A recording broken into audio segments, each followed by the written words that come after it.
Hello everyone, Edain here, and welcome back to the Edain Mod, where today I'm actually going to be talking about everything that has come with patch 4.8.3, because it was a little while ago now, at least a week and a half since this came out, and there's actually quite a lot to talk about. The main thing, which I kind of went over in my last video yesterday, which you might also notice I'm doing videos not more regularly, but just at random intervals now. Whenever I can record, I edit and then I'm done. I get it all set up and then I get it shipped out to you all. That's going to be the new system instead of just every Monday, Wednesday. So the first thing is that there's a bunch of new maps, and two maps in particular, as you can see here, that have half castle maps that actually merge together. I'm only going to go over the North Harad Road look here, but it is also the Entwade, and I'm going to be going over the full list of newly added maps, newly updated maps, and other little things that have come with this patch. So let's actually show you all what this looks like on the North Harad Road. Firstly, you can see in the info, it tells you a little bit more about the size of the map. That is very important for if people want to play like on larger maps or small maps. It then gives you just a straight up indication of how big it is, instead of just looking at like outposts and someone's been like, okay, this might be a big map. But as you can see here, we've got two dwarf factions together. My ally decided to go for Erebor, and I'm going to go Erebor as an example, so you can see that we've got things here. And you can also see we've got these little plots here in the middle, similar to what I had with Lothlorien in the last game, which had the Guardian Flet. This one has yeah, I'm right, it's something you can actually build a catapult. So you get a free catapult there, and then you can build your normal plots here. So you get 6 defensive plots as the dwarves. But obviously you can see for like factions like Isengard and the Misty Mountains, they have their small defensive plots as well. I think I see a total of 6. And then nothing. So castle start maps actually have more defenses to gain, it looks like. Whereas Misty Mountains has 4. I count 4 defensive plots. Isengard has 6. But also every single base player that isn't Misty Mountains or Lothlorien has 6 plots. So same as like a camp start. And again, like camp start, Misty Mountains gets 3, and Lothlorien did get 4 if you saw my previous video. Yeah, I'm not actually playing this as like a proper skirmish. This is me doing an overview of everything. So, well, overview of everything that's important. So we can see how the AI plays. I'm fairly certain from my viewing, the AI does tend to go at least a 50-50 split of resources to military / upgrade. So you can see here they've got 2 furnaces here and a Orc pit for Isengard, 2 mines and the Goblin Ruin for the Misty Mountains. Obviously they can't build anything else. They've not got that many plots. But last time when I was Lothlorien, I got 1 of everything, because that's what you normally do on a camp start. In Largest, my ally had the Green Pasture, the Elven Barracks, and the Library, and 3 Eregian Forges. You can see my Dwarven ally has built 3 mine shafts, has a Hall of the Hall of Warriors, and will likely also build a Forge and a Forge Works as time moves on. Isengard has now built a 3rd furnace. So that's just kind of like the base, how the AI works in these half castle maps. I don't know if the AI prioritizes players over AI, but from the last game where I was playing as Lothlorien, both Angmar and Mordor focused me more than the AI. My AI ally got attacked barely at all, while I was always being focused. That could be because of like having a lack of gates. That is something I will be testing more in the future.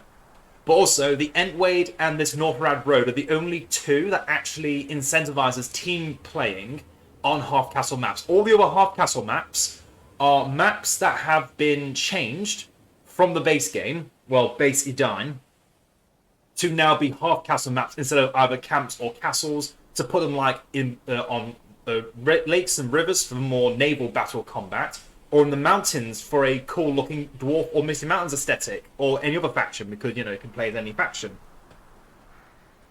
But anyway, that's the primary things. Another thing that I showed off earlier in my last video was Galadriel having a ring portrait around her actual portrait that is just part of now every single ring hero having a just that to remind you of who your ring hero is if you're new to the game, for example. Another thing is, as you can see, walls here are quite well aligned. They've done a way of helping geometry not cause as many problems with walls in general. Just because, of course, on other maps, you are going to need more work on the walls. And you can see the AI is quite passive, but that's just because there's not got any enemies to fight. They're just taking territory and that's it. Let's see what else. Oh yes, Forge Settlers tools and basic Settlers tools. If you saw in my last video, actually, oh that's interesting. The AI just gets their upgrades for free without even getting the building. Cool. Anyway, back to what I was talking about. The Settlers tools and Forge Settlers tools, which if you don't already know, those are what you get for, yeah, you can see Dwarven Forge and Forge Works. I called it instantly. Yeah, the Forge, your Settlers tools are now 600, your Workers tools are still 800, same with the Forge Workers tools still being 1000, the Settlers tools are now at 800, so these are decreased by 200 resources each, and are faster. You can see there's a slight change in the speed if you go between the two. Then there's also to think about like weak creeps. So what it means by weak creeps are orcs, goblins, wildmen, so all the basic layers, on top of spiderlings. They're all just basically weaker, but also give more experience. I'm not sure why they made them weaker. Honestly, I thought they were fine, but it doesn't really affect my gameplay at all. Then warg creeps give more and take more damage from pikes. So you can actually just use pikemen to deal with the medium creep of the wargs. I think trolls are also classified as medium creep if I was to give them a classification. And then obviously the high tier creeps are Barrow-wights and Drakes. Drakes have actually been made stronger. They do give more XP and are weaker to heroes but stronger against archers. Pikemen also take more damage from swordsmen but less damage from cavalry. So remember the all those stats I gave back in the past about cavalry damage and slash damage? Those are now changed for pikemen a bit. I'm not sure by how much. It doesn't say how much on this patch notes, but yeah, that's just think of it like that. So these dwarves can do a little bit more damage to a pikeman unit, but cavalry units would do less damage to pikemen. So you really want to keep pikemen away from cavalry at keep cavalry away from pikemen at all costs. Then I actually have to do some work now because we want to show off something about the dwarves. They got a tweak where if you get their faction specific guardian buff, which for example for Ered Luin is the sharpened axes, you actually just get all three sub-factions upgraded, Guardian upgrade. Because before, you didn't really need to think about it because you could never get dwarves from the other sub-factions. The one time you could is when Edain had you could get the one ring before Durin came out, and you would get a building that would summon, give you the other upgrades, etc, etc. And then Durin does the same thing with his special Hall of the King's Men, if you get the ring as Erebor. But the pony camp then came into effect, and Ered Luin and the Iron Hills, and Erebor if you didn't have the ring, couldn't really get the other upgrades for the Guardians. So this should now have changed. So if I purchase these sharpened axes, I should be able to give these sharpened axes no problem, obviously. But the other Guardians can now also get the upgrades for the Guardians. And now we just have to wait for the ponies to show up. First one shouldn't come up too late, but then the rest will come up a little bit later. Also, arrow volley has been given a slight tweak as well. I think that was mainly also mentioned primarily in previous patch notes, saying that it would be more obvious when it was coming down, so players could interact with it faster. So yeah, let's go to the pony camp and then take appeal to dwarf kin. So then we can come back with a unit of Guardians of Ered Luin, of Iron Hills, and Erebor on top of the Ered Luin Guardians. And this is almost complete. So you can see we can get sharpened axes just fine, but we should now also be able to get the war masks and the tower shields for our other Guardian units. We will see soon enough if that is in fact the case. Also, banners replenish troops faster if the unit size is larger. So, Isengard, 15 entities. Goblins, 1, 2, 3, 4, 5, 6, 7, 8, 9, 10, 11, 12, 13, 14. I think that's meant to be 15, but yeah. So, Mordor Orcs that have 20. Let's just use that as a better example. Mordor Orcs will replenish faster compared to, like, Dwarf Warriors, who should, in theory, replenish half as quickly, because that's how math works. If we just did a quick majigger around that. Trolls are also visibly larger, so they can't be as easily missed in a clump. I would never miss them, but hey, now you're even less likely to miss them. Some allies' fortress got destroyed, probably by a lair. Oh look, the goblins went straight for the fissure, and obviously, yeah, the fissure upgrades are still a thing. They've been a thing for a while now, actually. Good news for Gondor and Belfast players as well. Boromir now costs only 1,800. So be happy, because you now get one of the best heroes of those factions for much less. Because you believe it or not, 200 is a whole Gondor soldier unit. So it's worth it. So now let's test this. It doesn't work. Requires upgrade the Horde of Warriors to enable this equipment. Let me just double check the wording on the dwarves. Researching a Guardian upgrade researches all of them, allowing you to purchase them on Guardians returning from appeal to kin. Well, currently at the moment, it doesn't seem like that works. We've proven that I've bought the sharpened axes. I'm going to get a few more upgrades, see if that changes anything. These two are the ones I would think about first. Elite equipment and forged blades. Just going to keep talking a little bit while I wait for that to get proven. Can these Guardians still get... Yeah, these can still get sharpened axes, so it is likely just still a bug that needs to get fixed in the next patch. Either main patch or mini patch. Also, King Dane and Lord Dane can now mount freely. They don't no longer have to be... Dane doesn't have to have hit someone... King Dane doesn't have to have hit someone and then can run on his boar.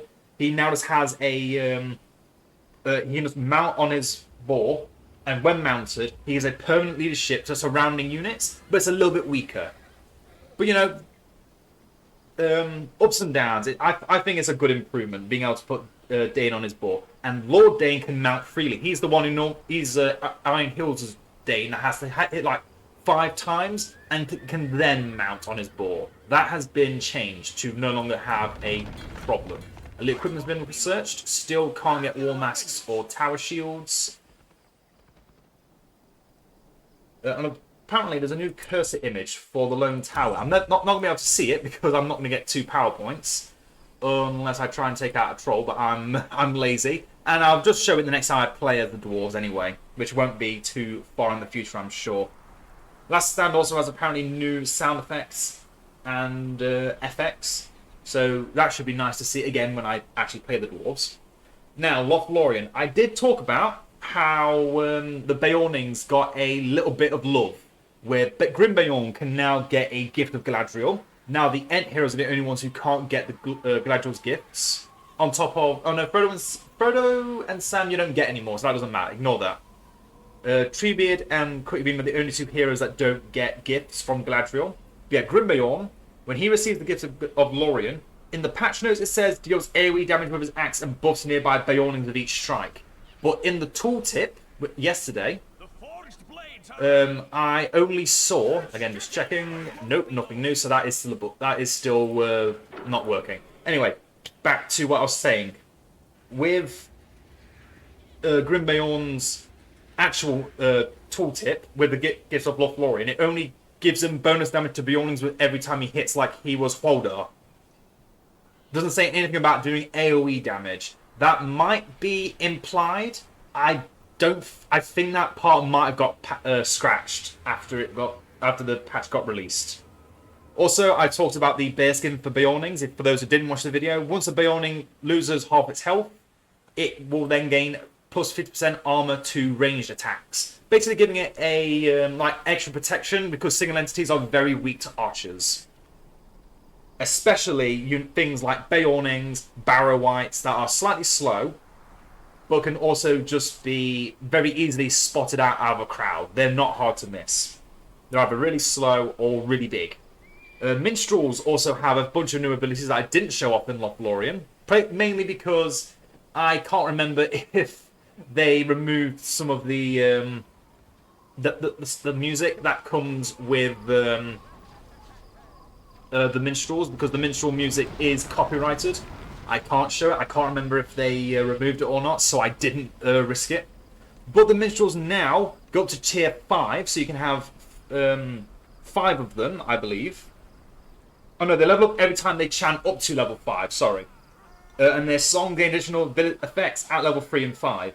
They also get the Ode to Elbereth at level 3. So once they've sung twice, they get a new one that buffs Beornings, doing damage in AoE for 30 seconds. That might be where Grimbeorn also gets AoE damage, the Ode to Elbereth. They also get the exclamation to Arome, which allows all elves to use their ambush ability, which is the bonus damage or knockback for the Lorien elves or the Mirkwood elves, respectively, without activating the cooldown, so you can trigger them again. Although they can't be triggered again until the effect has run out. Minstrels also will stop close to enemies when giving the attack order, just so they don't get thrown into the melee.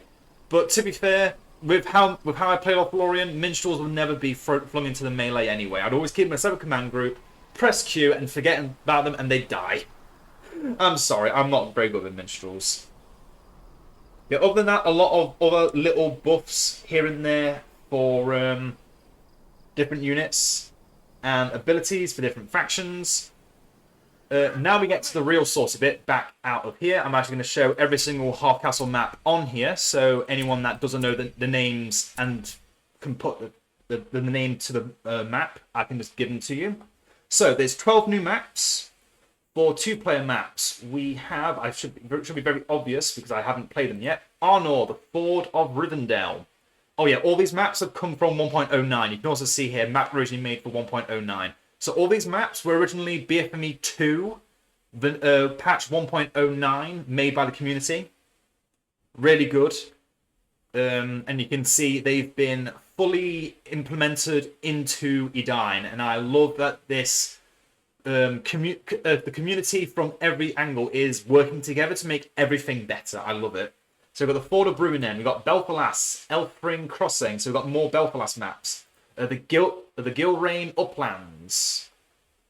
We also have the Glanduin, Glanduin Canyon. Has a nice little, well, obviously canyon river going through it looks like. Then we have the Mering Stream, if I can find it here. Yep, another one that has a nice little stream going through it. I do love the detail on this little map as well. You can see the difference from what Edain did, and then what Edain did in the beginning, and what Edain is showing now, unless that was made by the 1.09 community first. And then finally, in the 2-player maps for the new maps, we have the Winter of Dorwinion. So obviously a very cold, wintry map. Then on 4 players, we have Arnor, the Lunar Springs, and oh, I have a strange relationship with any map that says Loon in it. Why can't I find it? Loon Springs of Loon. Okay, so yeah, they did change some of the names on these after putting it in the patch notes. So yeah, the Springs of Loon, another smallish looking map compared to the map we played on not a moment ago. Then we have the Emin Ernil for Belfalas. The rest of these maps are Belfalas. So Emin Ernil, the Mouth of Gilrain. It's another one focusing around Gilrain, who if I'm not mistaken, is Elrond's wife, Galadriel's daughter. And then finally, the not the Shores of Dol Amroth, although it looks like a very nice map. I'm looking for the Deserted South Road. Yep, a great battle was fought during the disastrous Kinstrife of Gondor. And then 2 6-player maps. We have Arnor Book Hill, very interesting name. You can see it's a very 3v3 situation here, unless you want to do 1 team, 2 team, 3 team to be real crazy. And then finally we have Belfalas Inflows of the Ringglow. Another nice looking 3v3 map. And this is where I would be, just hiding in the corner. Then we've got a new fortress map, which I think we already went past. It's a 5-player map. It's Franduil's Hall. So it's a 2-player fortress against a 3-player invader map. One I will probably not show off in an actual skirmish video. I'll just show it off like, I don't know. I'll think of something. If I ever play with someone at some point, if I ever have the time, could be fun. Then we also have the half castle maps.